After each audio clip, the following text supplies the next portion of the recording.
Selamat pagi anak-anak. Apa kabar hari ini semua? Wah, Ibu yakin semuanya dalam keadaan sehat ya. Jangan lupa kita tetap harus berdoa terus buat keadaan negara kita supaya cepat pulih dari wabah virus corona ini dan kita dapat bersekolah kembali di SD Permai anak-anak ya.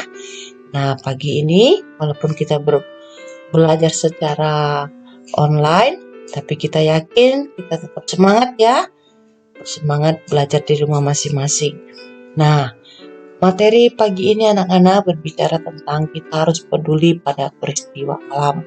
Ya, tentunya kata peduli itu kita harus perhatian, harus apalagi care, apalagi ya yang berhubungan dengan peduli. Ya, kita harus ini perhatian dengan keadaan sekeliling kita ya, apa yang terjadi anak-anak ya. Oke. Nah, iya, manusia itu diciptakan Allah untuk hidup dalam sebuah anak-anak? Komunitas. Ya, nanti kita berbicara apa itu komunitas ya. Komunitas pertama yang kita miliki siapa anak-anak? Iya, adalah keluarga. Pasti semua kita di sini punya keluarga kan? Punya papa, mama, punya kakak, punya adik, punya om, tante, punya kakek, nenek, itu adalah keluarga. Nah, komunitas lainnya yang kita miliki yaitu saat ini kamu bersekolah di SD Permai. Berarti kamu adalah termasuk komunitas dari sekolah SD Permai. Nah, contohnya kamu juga bergereja, kamu gereja misalnya di gereja A. Nah, kamu menjadi jemaat gereja A. Berarti kamu komunitas di gereja A. Begitu juga dengan warga negara. Nah, sebentar lagi di usia kamu 17 tahun, kamu akan mendapatkan namanya KTP. Tahu KTP kan? Iya, kartu tanda penduduk. Kartu tanda penduduk ini akan diberi dengan kepada anak yang usianya sudah 17 tahun ke atas ya. Nah, jadi kita adalah warga negara, kita adalah warga gereja juga. Kemudian kita adalah warga dari sekolah. Nah, dari tadi kita berbicara komunitas-komunitas. Ada yang tahu apa itu komunitas? Nah, yuk kita baca sama-sama ya komunitas ini. 1, 2, 3. Komunitas adalah sekelompok orang yang bersama-sama berbagi lingkungan dan umumnya memiliki ketertarikan yang sama. Ya, itulah arti dari komunitas ya anak-anak ya. Di tempat kita berada, kita disebut dengan warga dari komunitas tersebut. Nah, ada cerita di Alkitab anak-anak di dalam Kisah Para Rasul 2 ayat 41 sampai 47, nanti kalian boleh baca di situ lebih jelasnya ya. Ini hanya bagian pentingnya saja. Diceritakan tentang cara hidup jemaat yang pertama. Ya, mereka adalah bukti bahwa manusia hidup bersama-sama untuk saling apa anak-anak? Iya, saling menghormati, mendapatkan hak yang sama, dan saling peduli.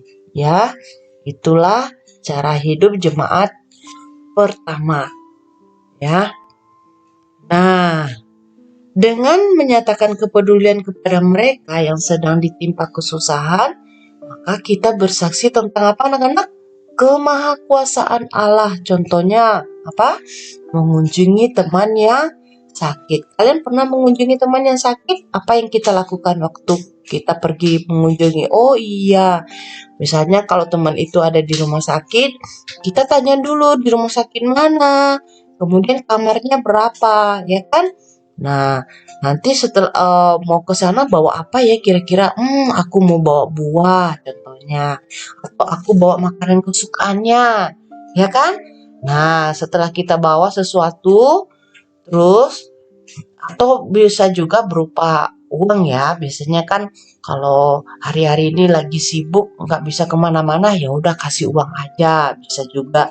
Terus setelah itu waktu kita mengunjungi teman yang sakit itu atau saudara yang sakit, kita mendoakan ya, kita belajar mendoakan ya anak-anak ya, buat saudara atau keluarga atau teman kita yang sakit itu, biar Tuhan sembuhkan, cepat pulih kembali dan dapat beraktivitas seperti biasa.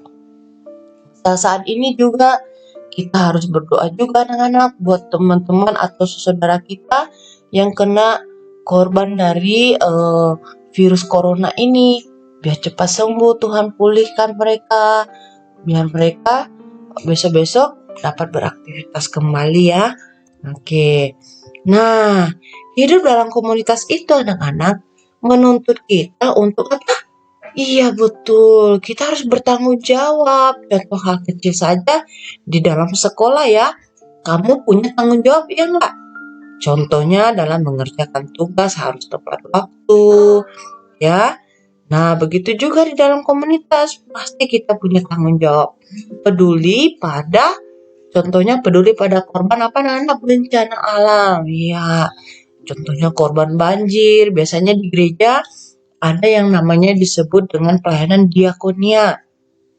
Nah, pelayanan ini lebih mengutamakan tentang apa yang kena musibah ya. Contohnya bencana alam, apalagi kebakaran. Nah, nanti di situ jemaat memberikan sumbangan berupa uang atau berupa benda, baju, pakaian ya, atau beras, makanan ya. Nanti disumbangkan kepada korban bencana alam tersebut. Nah, di dalam Matius 22 ayat 39 anak-anak berbunyi seperti ini. Coba baca sama-sama yuk. 1, 2, 3. Kasihilah manusia seperti dirimu sendiri. Tuhan mengajarkan kita mengasihi sesama kita seperti diri kita sendiri anak-anak ya. Nah, dengan menyatakan kepedulian terhadap mereka yang sedang kesusahan, kita dapat berterima kasih atas kehidupan yang Allah berikan. Ya, Tuhan kita Maha Kuasa ya anak-anak ya. Kita harus peduli dengan sesama kita, mereka. Dan kita jangan lupa berterima kasih kepada Tuhan Allah yang telah memberikan semuanya itu. Oke anak-anak, cukup demikian dulu materi kita hari ini.